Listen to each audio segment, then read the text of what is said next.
Senator will commence. He insisted the radical left would not be calling the shots on his watch. But when it came to one of the most consequential decisions a president can make, a lifetime appointment to our highest court, the Biden administration let the radicals run the show. With Washington Democrats in power, the far left got the reckless inflationary spending they wanted. The far left has gotten the insecure border they wanted. And today, the far left will get the Supreme Court justice they wanted. The fringe activists who demand partisan court packing, attack the justices, and describe our Constitution as trash made up their minds from the start of this administration.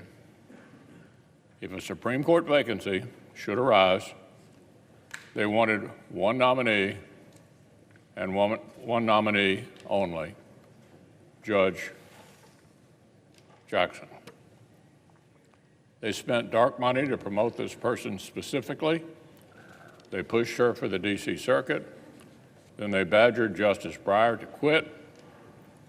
In February, one of these groups announced Judge Jackson would be the nominee before President Biden actually did make the announcement.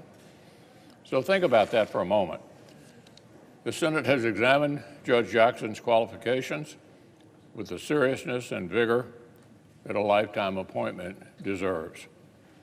Unlike when the party's positions are reversed, the country was not subjected to uncorroborated smear campaigns, committee boycotts, stunts with cardboard cutouts, or mobs chasing senators around the Capitol. Now, a few of our Democratic colleagues seem to have decided in advance they would claim that Judge Jackson was treated shabbily. I've heard that script recited, even though it didn't happen. Didn't happen. Let's be clear. No nominee before the Senate for any position deserves a cakewalk or a coronation. Tough questions about a federal judge's own rulings and statements are the definition of fair game. My Republican colleagues vigorously inquired, shed important new light on a frequently disturbing judicial record. So I applaud my colleagues for focusing on substance and not following the Democrats' recent precedents into the gutter. Unfortunately, what the Senate's process turned up was disturbing. First, the nominee would not follow the Ginsburg-Breyer precedent and denounced the insane concept of partisan court packing. Second, her judicial record is full of cases where Judge Jackson ruled like a policymaker implementing personal biases instead of a judge following the text wherever it led. And third, her aggressive judicial activism frequently focused on treating convicted criminals as gently as possible. In literally case after case, from deadly fentanyl to open borders to child exploitation, Judge Jackson tilted the scales of justice away from public safety and innocent victims in favor of her career-long passion for softening up criminal sentencing. In Judge Jackson's courtroom, plain legal text and clear congressional intent were no match for what the judge admits are her personal policy disagreements. Even as a violent crime wave sweeps America, Democrats are pursuing a nationwide campaign to make the justice system softer on crime. They're stacking the deck with far-left prosecutors, woke warriors at the Department of Justice, and federal judges who believe criminals deserve lighter treatment. This project is terrible for innocent American families, and every piece of evidence suggests Democrats view Judge Jackson as its crown jewel. So I'll close with this. These debates about judicial philosophy are not just academic. The charged political atmosphere around confirmations, the outsized role that unelected judges play in our national life, these are direct consequences of liberal judicial activism. They are direct results of the efforts to misuse federal courts as a progressive legislature that voters can't kick out. A republic of self-serving citizens should not spend every June watching with bated breath to see if 5 or 6 lawyers will hand down sweeping policy changes with zero basis in the written Constitution. And the solution is not to make the court even more of a super legislature like liberals want, a delegitimizing death spiral that would destroy the rule of law. There's only one solution. The Senate should only confirm justices who will follow the text of our laws and our Constitution wherever it leads, who will leave subjective policy judgments on this side of the street where they belong. That's how we lower the temperature. That's how we shore up the courts. That's how we protect the rule of law. Staff the judiciary with brilliant men and women who understand and embrace this limited role. No other road leads anywhere good for our great nation.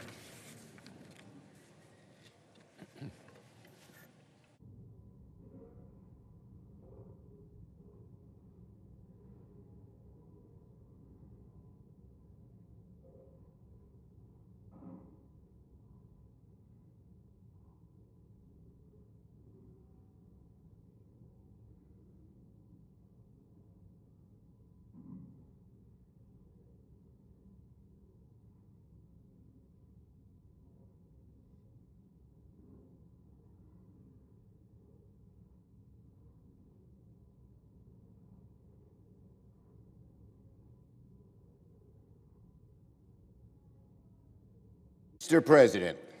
Majority Leader. Mr. President, this is a wonderful day, a joyous day, an inspiring day for the Senate, for the Supreme Court, and for the United States of America. Today, we are here to vote to confirm Ketanji Brown Jackson as the 116th Justice of the United States Supreme Court.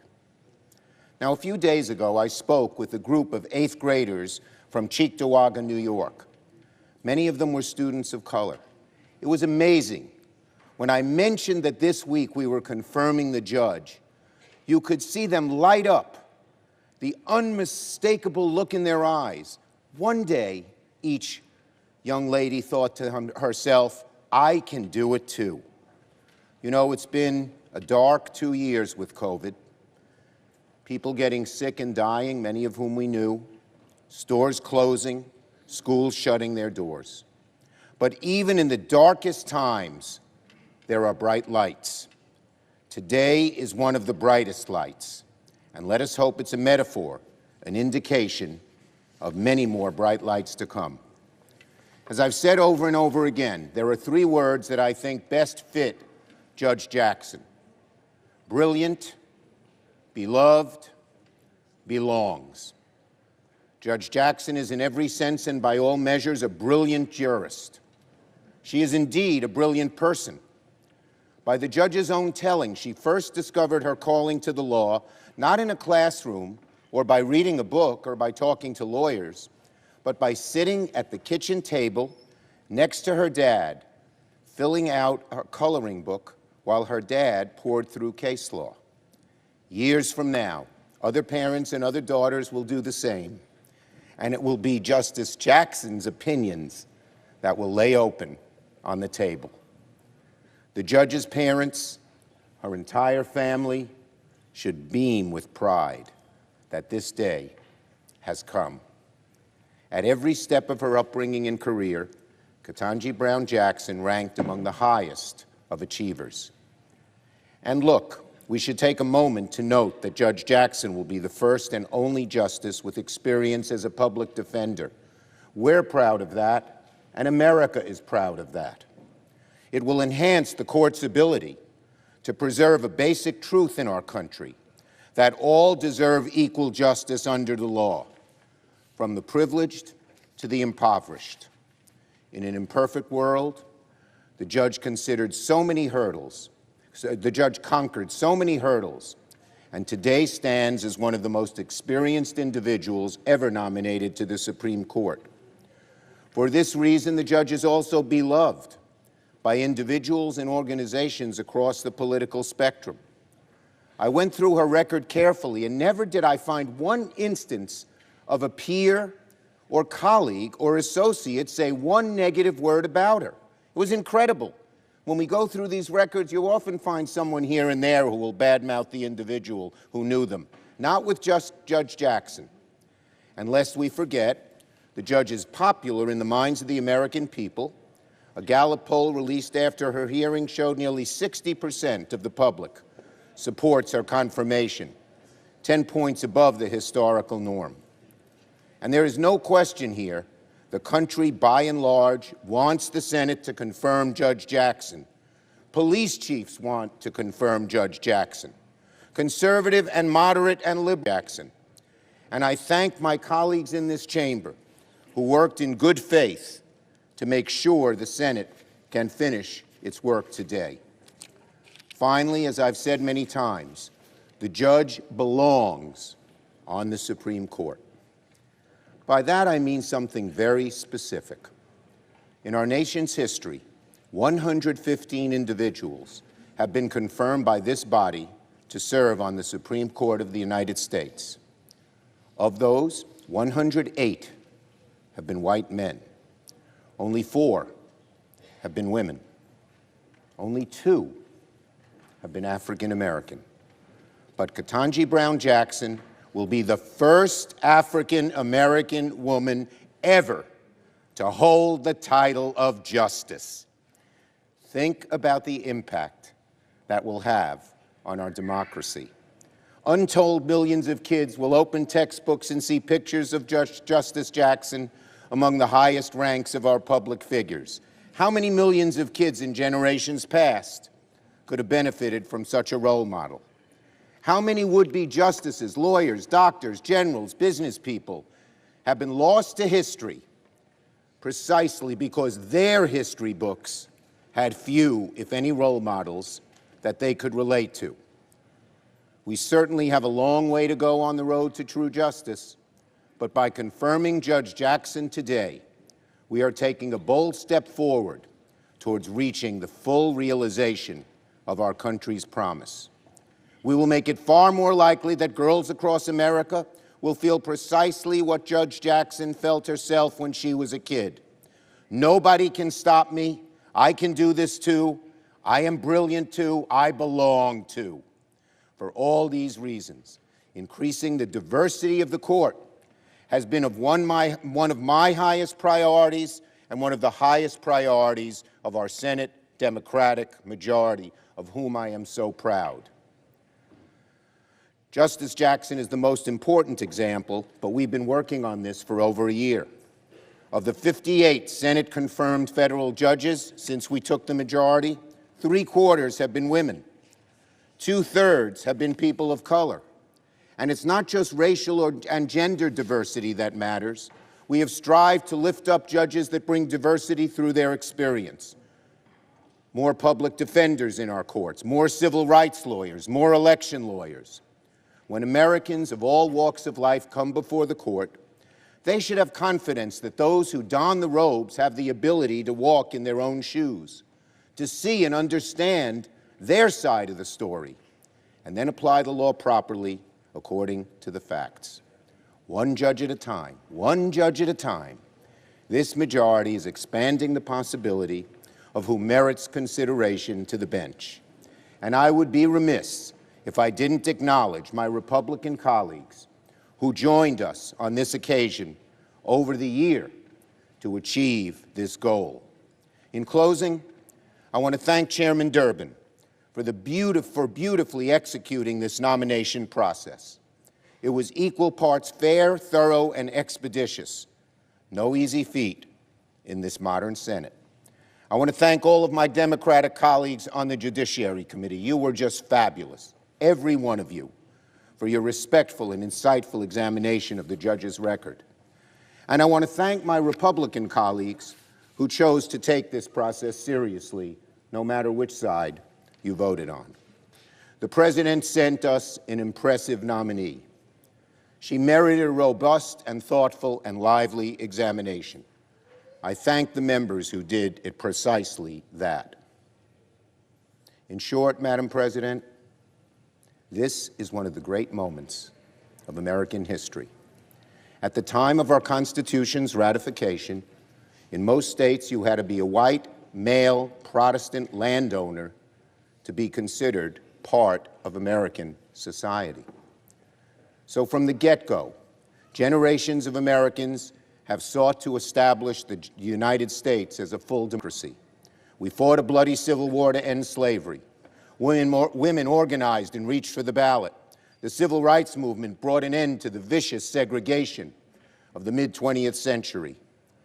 And today, we are taking a giant, bold, and important step on the well-trodden path to fulfilling our country's founding promise.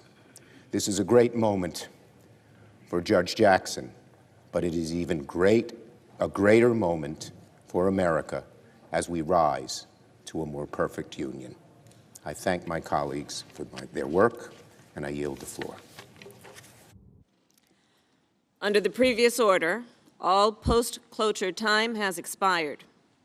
The question occurs on the nomination of Ketanji Brown Jackson of the District of Columbia to be an Associate Justice of the Supreme Court of the United States. I ask for the yeas and nays. Is sufficient second?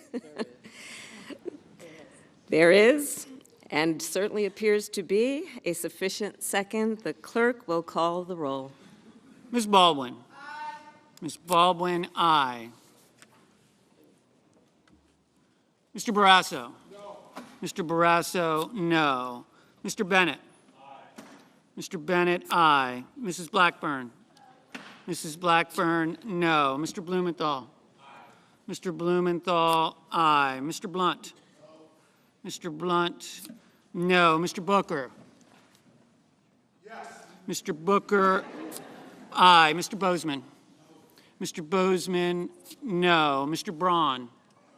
Mr. Braun, no. Mr. Brown. Aye. Mr. Brown, aye. Mr. Burr. Mr. Burr, no. Ms. Cantwell. Aye. Ms. Cantwell, aye. Mrs. Capito. Mrs. Capito, no. Mr. Cardin. Aye. Mr. Cardin, aye. Mr. Carper. Aye. Mr. Carper, aye. Mr. Casey. Aye. Mr. Casey, aye. Mr. Cassidy. Mr. Cassidy, no. Ms. Collins. Aye. Ms. Collins, aye. Mr. Coons. Aye. Mr. Coons, aye. Mr. Cornyn. Mr. Cornyn, no. Ms. Cortez Masto. Aye. Ms. Cortez Masto, aye. Mr. Cotton. Mr. Cotton, no. Mr. Kramer. Mr. Kramer, no. Mr. Crapo. Mr. Crapo, no. Mr. Cruz. Mr. Cruz, no. Mr. Daines. No. Mr. Daines, no. Ms. Duckworth. Aye. Ms. Duckworth, aye. Mr. Durbin. Aye. Mr. Durbin, aye. Ms. Ernst. Ms. Ernst, no. Mrs. Feinstein. Mrs. Feinstein, aye. Mrs. Fisher. No. Mrs. Fisher, no. Mrs. Gillibrand. Aye. Mrs. Gillibrand, aye. Mr. Graham. Mr. Grassley. Mr. Grassley, no. Mr. Haggerty. No. Mr. Haggerty, no. Ms. Hassan. Aye. Ms. Hassan, aye. Mr. Hawley. No. Mr. Hawley, no. Mr. Heinrich. Aye. Mr. Heinrich, aye. Mr. Hickenlooper. Aye. Mr. Hickenlooper, aye. Ms. Hirono. Ms. Hirono, aye. Mr. Hoven. No. Mr. Hoven, no. Mrs. Hyde-Smith. No. Mrs. Hyde-Smith, No. Mr. Inhofe? Mr. Inhofe, no. Mr. Johnson? Mr. Johnson, no. Mr. Kane? Mr. Kane, aye. Mr. Kelly? Mr. Kelly, aye. Mr. Kennedy? Mr. Kennedy, no. Mr. King? Mr. King, aye. Ms. Klobuchar? Ms. Klobuchar, aye. Mr. Langford? Mr. Langford, no. Mr. Leahy? Mr. Leahy, aye. Mr. Lee? Mr. Lee, no. Mr. Lujan? Mr. Lujan, aye. Ms. Lummis? Ms. Lummis, no. Mr. Manchin? Mr. Manchin, aye. Mr. Markey? Mr. Markey, aye. Mr. Marshall? Mr. Marshall, no. Mr. McConnell? Mr. McConnell, no. Mr. Menendez? Mr. Menendez, aye. Mr. Merkley? Mr. Merkley, aye. Mr. Moran? Mr. Moran voted in the negative. Ms. Murkowski? Ms. Murkowski, aye. Mr. Murphy? Mr. Murphy, aye. Mrs. Murray? Mrs. Murray, aye. Mr. Ossoff? Mr. Ossoff, aye. Mr. Padilla? Mr. Padilla, aye. Mr. Paul? Mr. Peters? Mr. Peters, aye. Mr. Portman? Mr. Portman, no. Mr. Reed? Mr. Reed, aye. Mr. Risch? Mr. Risch, no. Mr. Romney? Mr. Romney, aye. Ms. Rosen? Ms. Rosen, aye. Mr. Rounds? Mr. Rounds, no. Mr. Rubio? Mr. Rubio, no. Mr. Sanders? Mr. Sanders, aye. Mr. Sass? Mr. Sass, no. Mr. Schatz?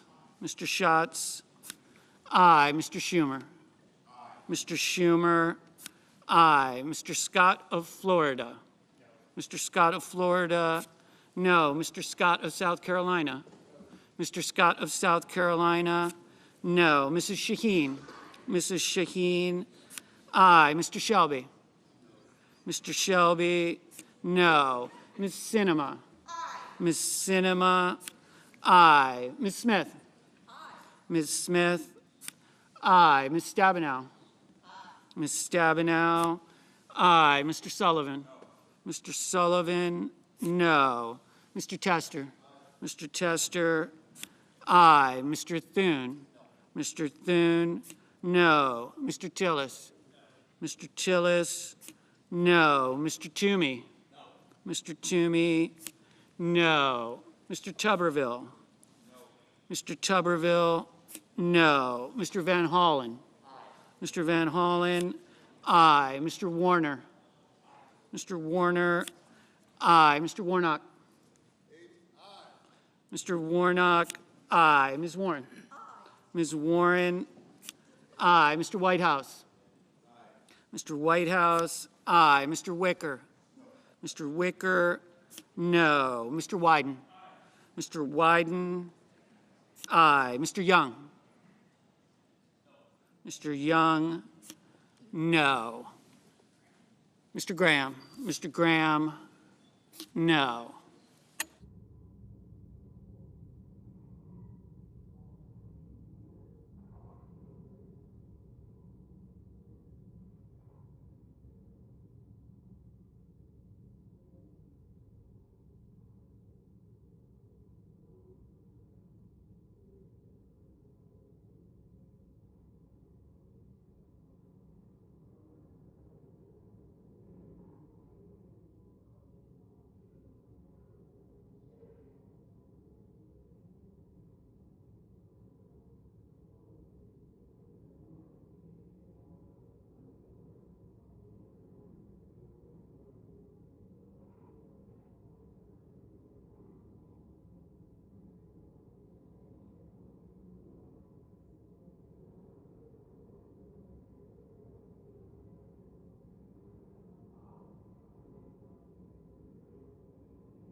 Mr. Paul, no.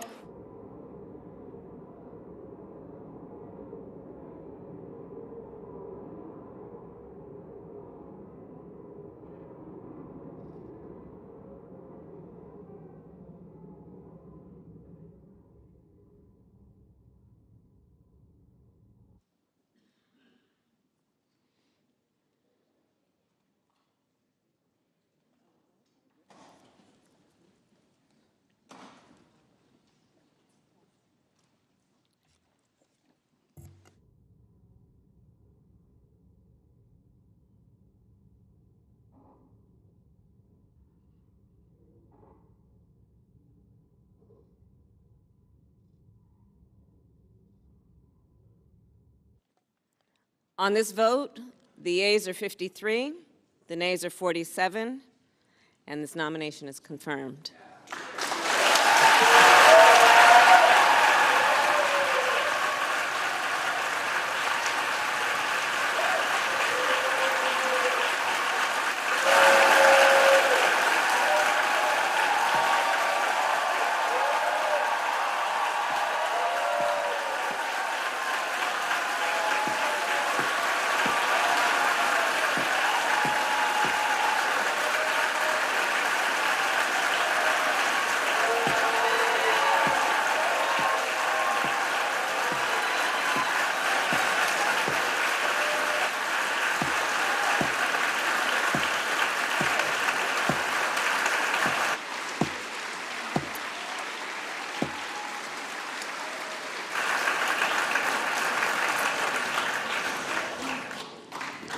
Under the previous order,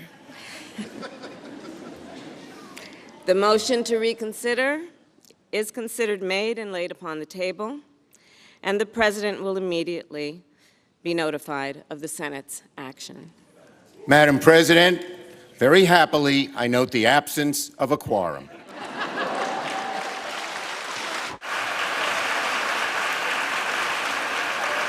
The clerk will call the roll. Ms. Baldwin.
Mr. President, We're in a quorum call. The senator from Hawaii is recognized. I ask unanimous consent to initiate the quorum call. Without objection. Thank you, Mr. President. I'm here today to speak in support of the nomination and confirmation of Christopher Lohman to be the Assistant Secretary of Defense for Sustainment. We are in a fight for the free world, and that requires maintaining a robust military presence with our allies, including and especially NATO countries. Any U.S. mission also needs a strong logistics chain. That means being able to move troops, medical supplies, fuel, tents, anything else throughout the world at any given